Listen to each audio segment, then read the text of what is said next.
Bonjour à toutes et à tous. Précédemment, nous avions déjà étudié l'organisation d'une aire urbaine. Mais toutes les aires urbaines n'ont pas la même importance, le même pouvoir, la même influence, la même attraction, que ce soit au niveau mondial, national ou même régional. C'est pourquoi nous nous pencherons aujourd'hui sur la hiérarchisation des aires urbaines en France. Commençons par répertorier les 10 principales aires urbaines françaises que l'on nomme aussi métropoles. Il s'agit dans leur ordre d'importance de Paris avec 12,6 millions d'habitants, soit 20% de la population urbaine française. Viennent ensuite Lyon avec 2 millions d'habitants, Marseille et ses 1,7 million d'habitants, Toulouse 1,2 million, Bordeaux 1 million, Lille, Nantes, Nice, Strasbourg et Rennes.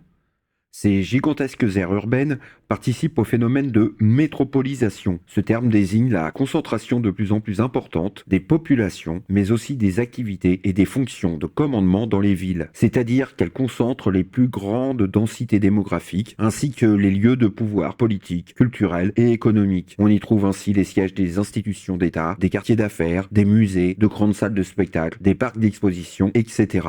Cependant, ces métropoles ne possèdent pas toutes le même niveau d'influence. L'une d'entre elles est une puissance mondiale, d'autres sont des puissances européennes, d'autres encore nationales ou régionales. De toutes les métropoles françaises, seule Paris est une métropole mondiale, une ville-monde. Elle est capable de rivaliser avec des villes et des capitales comme Londres, New York ou Tokyo. Ceci grâce à ses fonctions de commandement. Ainsi y trouve-t-on des lieux culturels, politiques et économiques d'envergure internationale. Des fonctions de commandement politiques d'abord. On y trouve le palais de l'Élysée, l'hôtel Matignon, ainsi que les institutions législatives comme l'Assemblée nationale et le Sénat.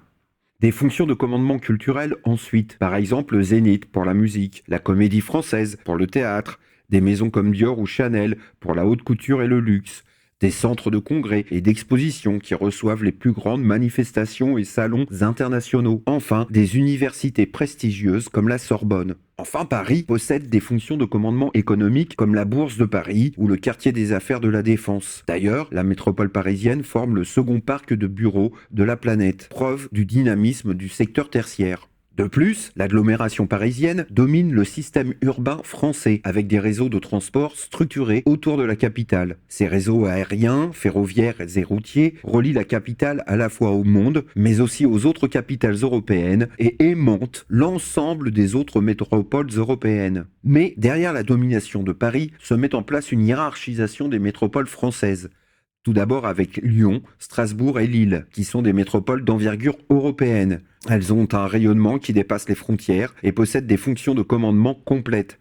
Quartiers d'affaires, musées, universités et un tissu industriel puissant. D'ailleurs, Strasbourg est une capitale européenne politique. On y trouve tout à la fois le Parlement européen, le Conseil de l'Europe et la Cour européenne des droits de l'homme. Lyon a su devenir attractive grâce à son investissement dans les transports. De fait, son aéroport permet de relier cette aire urbaine à l'échelle nationale avec Paris et à l'échelle européenne avec Londres et Rome, à l'échelle mondiale avec des liaisons pour Moscou ou Montréal. Ensuite, Aix, Marseille, Bordeaux et Nantes sont des métropoles d'envergure nationale. Elles bénéficient d'un dynamisme lié à l'héliotropisme, c'est-à-dire à l'attractivité liée aux conditions climatiques ensoleillées ainsi qu'à leur cadre de vie. Ces métropoles concentrent des emplois qualifiés, quelques sièges sociaux et des activités de recherche et développement, mais leur influence ne s'étend que rarement au-delà des frontières. Enfin, Montpellier, Rennes, Nancy, Grenoble et Nice sont des métropoles de niveau régional qui bénéficient d'un dynamisme économique qui leur permet de structurer un réseau urbain et de concentrer les institutions de commandement régionales. Quel que soit leur espace d'influence, ces métropoles restent les plus puissantes de France, mais toutes les aires urbaines n'ont pas cette envergure. Alors penchons-nous sur les villes moyennes et petites. Les villes moyennes et petites constituent la majorité des aires urbaines françaises, mais on peut sérieusement nous demander si elles ne sont pas les grandes perdantes de la métropolisation. Ainsi, les villes moyennes, qui regroupent entre 50 et 200 000 habitants, et les villes petites de 5 000 à 50 000 habitants, sont nombreuses et regroupent une part importante de la population, puisque 50% des citadins habitent l'une d'entre elles.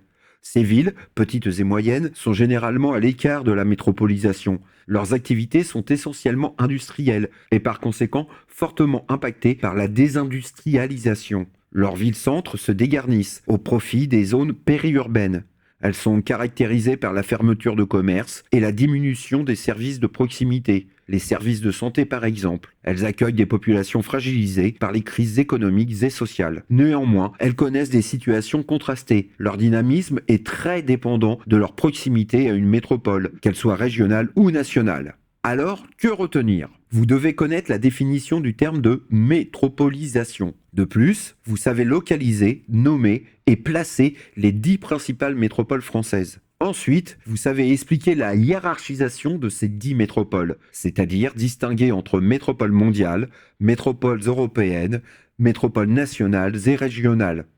Enfin, vous devez savoir expliquer le sort des villes moyennes et petites. Tout ça nous laisse avec une question fondamentale pour l'avenir. Le dynamisme d'un côté, les inégalités de l'autre, ce sont souvent les deux faces d'une même pièce. La vraie question, c'est comment est-ce qu'on peut construire des villes qui soient à la fois dynamiques, prospères, mais aussi justes et durables? C'est sans doute le plus grand défi qui nous attend. Merci de votre écoute et beau soleil à vous.